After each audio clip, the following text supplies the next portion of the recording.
Doctor Moumita Debnath.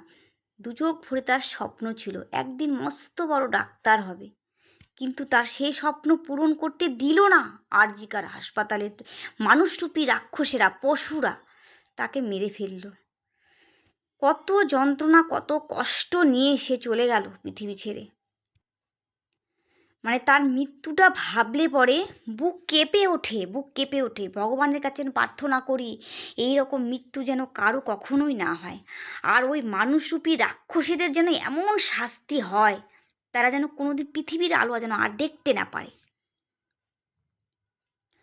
সে একটা মেয়ে মরার আগে কত চোখের ভাষায় বোঝাতে চেয়েছে যে আমাকে ছেড়ে দাও, আমি বাঁচতে চাই, কেন তোমরা ওকে মারছো, বাঁচাও বাঁচাও করে কত চিৎকার করেছে।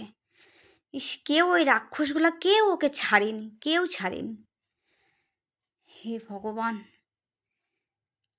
আর সেই মেয়েটা একটা মেয়ে হয়ে কেমন করে পারলো তার দুটো হাত চেপে ধরে রাখতে। ইস, দমটা বন্ধ হওয়ার আগে তার চোখ দিয়ে রক্ত বেরিয়ে আসছিল। এই কথাটা ভাবলে পরে গা শিউরে ওঠে, গা কাটা দিয়ে ওঠে। চোখ দিয়ে জলের বদলে রক্ত বেরিয়ে এসছে। ইস ভগবান! খুব কষ্ট হচ্ছে তার জন্যে, খুব কষ্ট। যদিও কোনোদিনও দেখিনি, কিন্তু একটা মেয়ে মানুষকে এভাবে মারলো, মানে মেয়েদের এতই অবহেলার পাত্র মেয়েরা।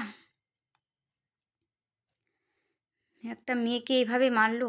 এই যে প্রতিবাদ মিছিল শুরু হয়েছে চারিদিকে, স্কুল কলেজ রাস্তাঘাট চারিদিকে, সবাইকে একটা কথাই বলবো, এই মিছিলও যেন বন্ধ না হয়, এই প্রতিবাদও বন্ধ যেন না হয়। যতক্ষণ ওই রাক্ষসদের শাস্তি না হয়েছে ততক্ষণ যেন এগুলো কিছুই বন্ধ না হয়। কত যন্ত্রণা পেয়েছে মৃত্যুর আগে, কত কষ্ট পেয়েছে। তার শরীরের ১১৩টা কামড়ের দাগ, রাক্ষসেরা কীভাবে তাকে কামড়ে কামড়ে ধরেছে। বললাম না, বাঘও যেন কোনো মানুষকে যদি ছিঁড়ে খায় তখনও তাকে এতটা কষ্ট দেয় না। তার চোখ থেকে রক্ত বেরিয়ে আসছে। তার ১৫০ গ্রাম বীর্য পাওয়া গেছে ফরেন্সিক রিপোর্টে। এইসব কথাগুলো যখন দেখতে পাচ্ছি এতটা কষ্ট লাগছে যে তাকে তো একজন ওই সিভিক ভলেন্টিয়ার শুধু একা ধর্ষণ করেনি, তাকে ২০ জনের মতো ধর্ষণ করেছে। ভাবতে পারো, একটু একটু ভাবতে পারো যে কী কষ্টটা পেয়েছে সেই মেয়েটা, কী কষ্টটা পেয়েছে। আমরা চিনি না, জানি না, তাকে প্রথম দেখছি। এই ঘটনা না হলে তো কোনোদিন জানতেও পারতাম না। কিন্তু সেই মায়ের কি পরিস্থিতি হয়েছে, যেই মায়ের একটাই সন্তান, কত আশা, কত ভালোবাসা সেই মেয়ে ডাক্তার হবে। এমনটাও শুনেছি তার বিয়ে পাকা কথা হয়ে গিয়েছিল, তার ভালোবাসা ছিল, তার বিয়ের পাকা কথা হয়ে গেছিল। তাহলে সেই পুরুষ মানুষটার কী পরিস্থিতি হচ্ছে, সেই মা বাবাটার কথা কী পরিস্থিতি হচ্ছে। একটা কথা ঠিক সত্যি, একদিন এই মিছিল প্রতিবাদ সব বন্ধ হয়ে যাবে, কিন্তু নীরবে থেকে যাবে চোখের জল এক মায়ের, এক বাপের সন্তানের জন্যে। তাকে তো আর কোনোদিনও ফিরে পাবে না। কথাটা ভাবলে কেমন লাগে।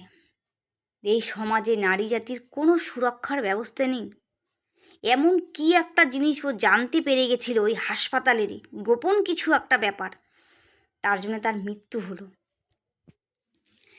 একটাই প্রার্থনা করব সকলের কাছে, এই প্রতিবাদ মিছিল যেন বন্ধ না হয়। চালিয়ে যাও, আমরাও আছি সাথে, আমরাও আছি। কারণ শুধু একটা ওর অপমান হয়নি, সমগ্র নারী জাতির অপমান হয়েছে। আমরাও পিছনে আছি। শুধু তার মৃত্যুটার কথা ভাবলে এত কষ্ট হয় যে একটা ২০-২৫ জন তাকে এইভাবে ধর্ষণ করেছে, তার মাথাটা দেওয়ালে ঠুকেছে, তার গলা টিপে ধরেছে, তার পাগুলোকে হাত পাগুলোকে ছিঁড়ে দিয়েছে। বীভৎস, যেটা দেখা যায় না। আমরা শুধু শুনেছি এই জিনিসগুলো, শুনছি, আমরা ইউটিউবে ফেসবুকে শুনছি, তাই আমাদের বুকটা কেঁপে উঠছে, কেঁপে উঠছে।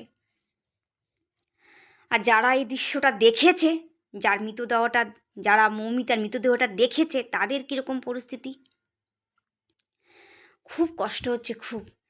যেমন করে একটা মানে কষাই একটা মাংস কাটে, তা সেইভাবে করে ওকে ওরা কেটে কেটে শেষ করে দিয়েছে জীবনটাকে।